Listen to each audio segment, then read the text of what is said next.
નમસ્કાર મિત્રો, આજે છે 13 જૂન અને વાર થયો છે શનિવાર। આપણે આજના હાલના સાંજથી લઈને આજની મોડી રાત્રિ સુધીના તાજા હવામાન સમાચાર જાણીએ।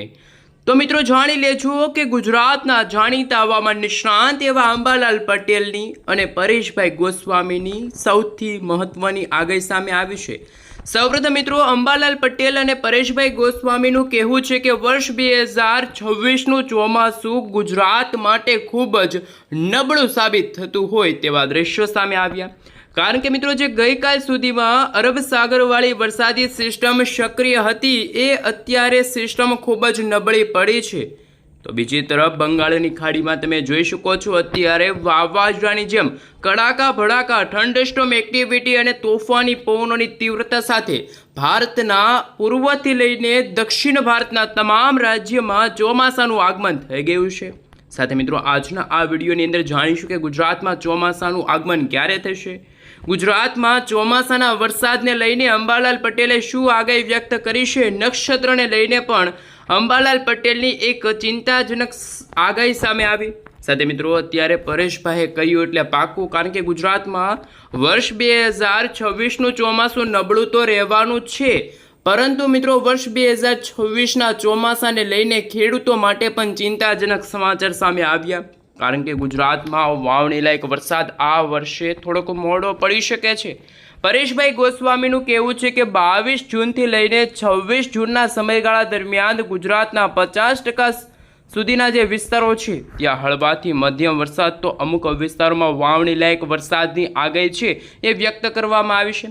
મિત્રો તમે જોઈ શકો છો આજે સાંજથી લઈને આજની રાત્રિના સમયગાળા દરમિયાન ભારતના ઉત્તર પૂર્વ ભારતના ભાગ તમે જોઈ શકો છો, દિલ્હીનો વિસ્તાર છે, ગ્વાલિયર છે, આગ્રાના વિસ્તાર છે, જયપુર છે, રાજસ્થાનના ઘણા બધા વિસ્તારોમાંથી આગામી કલાકોમાં એક નવી વેસ્ટર્ન ડિસ્ટર્બન્સવાળી વરસાદી સિસ્ટમ દક્ષિણ દિશા તરફ આગળ વધી રહી છે, જેના કારણે આજે રાત્રિના સમયગાળા દરમિયાન ગુજરાતના ઉત્તર પૂર્વ ગુજરાતના ભાગોમાં તમે જોઈ શકો છો હળવાથી મધ્યમ વરસાદ, તો અમુક ભાગોમાં તો ધૂળની ડમરીઓ ઉડતી હોય તેવા દ્રશ્યો સામે આવશે।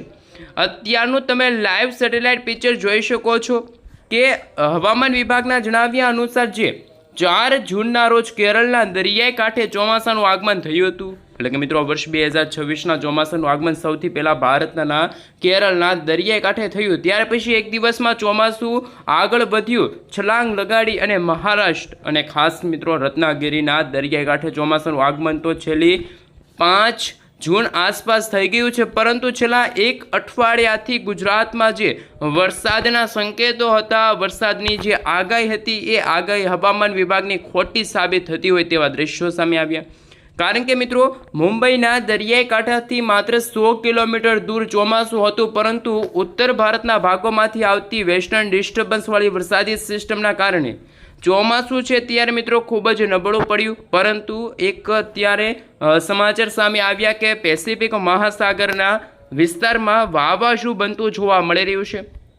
મિત્રો તમે લાઈવ જોઈ શકો છો આગામી દિવસોમાં દક્ષિણ ચીનના ભાગોમાં નવી વાવાઝોડાવાળી વરસાદી સિસ્ટમ બનશે। જો એ પશ્ચિમ દિશા તરફ આગળ આવશે તો બંગાળની ખાડીમાં બનતી જે લો પ્રેશર સિસ્ટમ છે એ મજબૂત બનશે, અને એ વરસાદી સિસ્ટમ જો મિત્રો મજબૂત બનીને કદાચ વેલમાર્ક લો પ્રેશરના એરિયામાં અને ત્યાર પછી ડિપ્રેશન, ત્યાર પછી ડીપ ડિપ્રેશનની કેટેગરી સુધી મજબૂત બનશે, તો સૌથી પહેલાં ગુજરાતના દક્ષિણ ગુજરાત, મધ્ય પૂર્વ ગુજરાતના ભાગોમાં ચોમાસાનું આગમન થઈ શકે છે।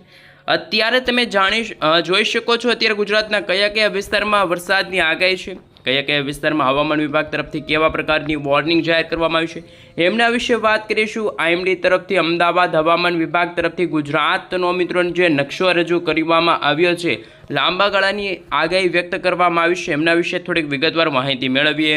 સૌથી પહેલાં મિત્રો તમે જોઈ શકો છો અત્યારે અમદાવાદ હવામાન વિભાગ તરફથી સમગ્ર ગુજરાત રાજ્યનો નકશો છે જાહેર કરવામાં આવ્યો, જેમાં આજે સાંજથી રાત્રિના સમયગાળા દરમિયાન સૌરાષ્ટ્રના 2 જિલ્લા ભાવનગર અને અમરેલીના દરિયાઈ કાંઠાના ભાગોમાં વાદળછાયું વાતાવરણ વહેલી સવાર દરમિયાન જોવા મળ્યું, પરંતુ બપોરના સમયગાળા દરમિયાન ગરમી અને ઉકળાટનું પ્રમાણ એવું જો વધ્યું કે ગુજરાતના દરિયાઈ કાંઠાના ભાગોમાં 38થી લઈને 40 ડિગ્રી સેલ્સિયસ સુધીનું તાપમાન જોવા મળ્યું। પરંતુ અત્યારે તમે જોઈ શકો છો ઉત્તર પૂર્વ ગુજરાતના ભાગોમાં દક્ષિણ ગુજરાતના દરિયાઈ કાંઠાના ભાગોમાં તમે જોઈ શકો છો વીજળીના ગાજવીજ, કડાકા ભડાકા અને હળવાથી મધ્યમ વરસાદની આગાહી છે.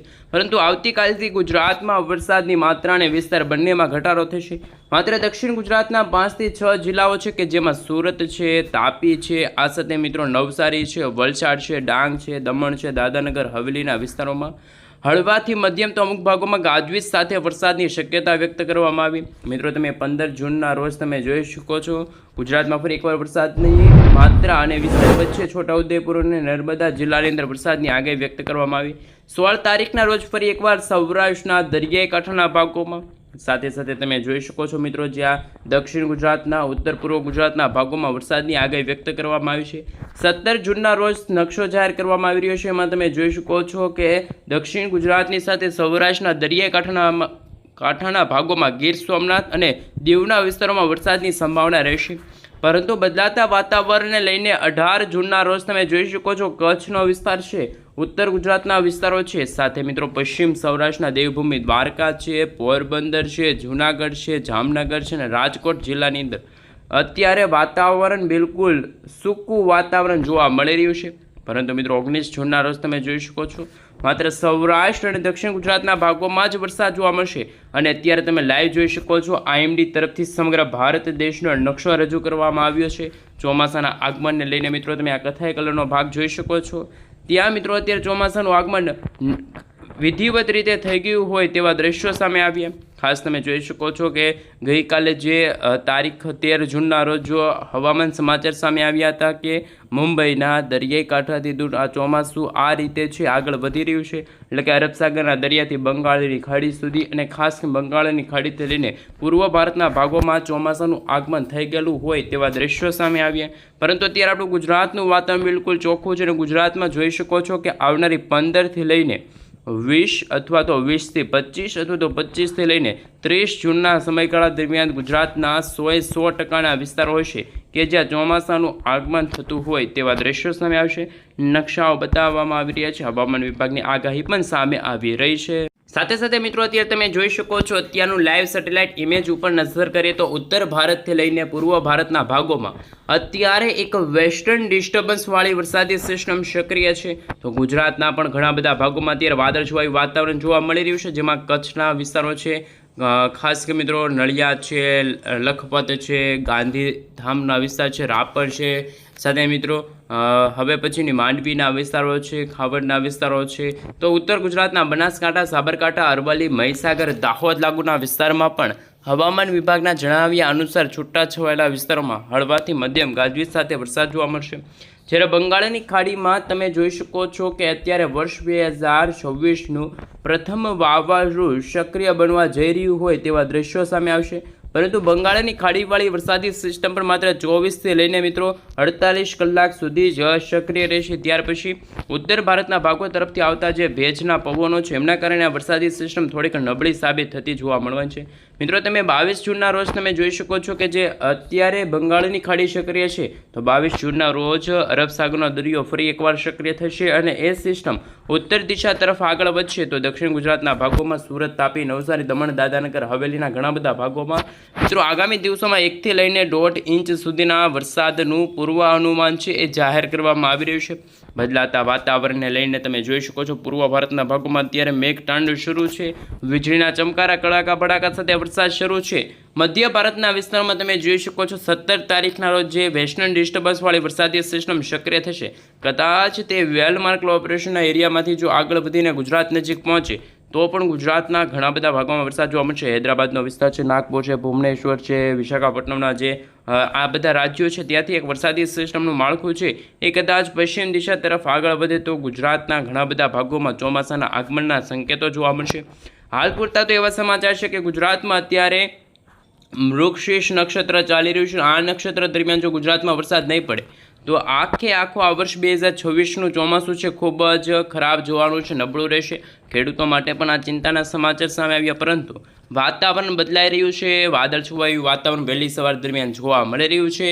ક્યાંક તો મિત્રો તોફાની પવનો પણ ફૂંકાઈ રહ્યા છે, પરંતુ ખાસ 50 થી 60 કિલોમીટર પ્રતિ કલાકની ઝડપે તોફાની પવનો ફૂંકાઈ રહ્યા છે, પરંતુ વરસાદની અત્યારે કોઈ શક્યતા દર્શાવવામાં આવતી નથી, કારણ કે ગયા વર્ષે તો ચોમાસાનું આગમન આ જૂન મહિનાના બીજા અઠવાડિયામાં થઈ ગયું હતું. પરંતુ અત્યારના જે અપડેટો સામે આવ્યા કે જે મુંબઈના રત્નાગિરીના, મહારાષ્ટ્રના રત્નાગિરીના જે દરિયાઈ કાંઠે આવીને ચોમાસું છે એ નબળું પડ્યું અને દક્ષિણ દિશા તરફ આગળ વધતું જોવા મળી રહ્યું છે.